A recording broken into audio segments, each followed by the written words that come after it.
Selamat datang di Carios Dunia, konten yang akan menyajikan cerita dan kabar-kabar di seluruh dunia.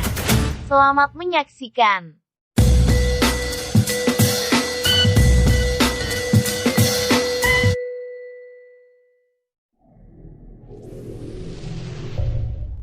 Misteri terowongan Casablanca, ada hantu apa saja sih? Dikenal menjadi jalanan yang macet, kawasan terowongan Casablanca sering membuat pengendara kesal saat melintas jalanan tersebut. Tapi di balik itu ada cerita horor yang masih terngiang dalam ingatan Anda. Sejak dulu, terowongan Casablanca memang disebut sebagai tempat hantu seliweran. Banyak cerita misteri yang belum terungkap di lokasi tersebut hingga saat ini. Kalau dini hari lewat terowongan ini, mungkin Anda merasa merinding. Saking tenarnya, cerita terowongan Casablanca pernah diangkat menjadi sebuah film.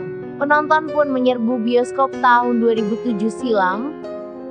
Banyak versi cerita horor yang beredar dari kawasan terowongan Casablanca. Anda pasti penasaran dengan kisah hantu seram yang diklaim masih gentayangan sampai saat ini. Yang dirangkum dan simak ulasannya berikut ini. Banyak hantu gentayangan karena dulunya bekas kuburan. Dari cerita yang sering beredar, terowongan Casablanca dibuat dengan menggusur lahan kuburan Menteng Pulo. Kalau Anda perhatikan di kanan dan kiri jalan tersebut memang ada lahan kuburan yang masih terpakai. Karena dibangun terowongan, maka lahan kuburan di bagian tengah dipangkas. Entah ini cerita mitos atau fakta. Ada kuntilanak merah. Dari desas-desus yang beredar, di terowongan Casablanca konon ada banyak hantu kuntilanak merah. Sebab dulunya di terowongan Casablanca menjadi tempat kejadian perkara TKP kejahatan. Mulai dari pemerkosaan sampai korbannya tewas, kecelakaan, serta kisah-kisah lainnya. Hantu pria gantung diri. Beredar pula cerita seramnya terowongan Casablanca terdapat hantu seorang pria yang gantung diri dengan spanduk. Sebab di sini dulunya pernah menjadi TK korban bunuh diri. Yang akhirnya jadi arwah penasaran. Konon penampakannya masih sering gentayangan.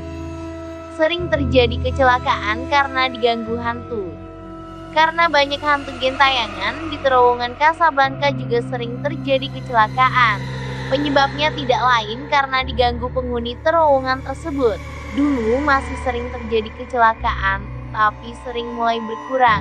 Terlepas dari cerita seram yang ini, Anda harus tetap waspada saat berkendara ya. Suara tangisan gaib. Saat melewati terowongan Casablanca, kalau tidak membunyikan klakson Anda bakal diganggu hantu. Bisa-bisa pengendara mendadak mendengar suara tangisan gaib yang bikin merinding. Pernah mengalaminya enggak? Demikian misteri terowongan Casablanca. Jangan lupa subscribe, like, dan share untuk membangun channel ini.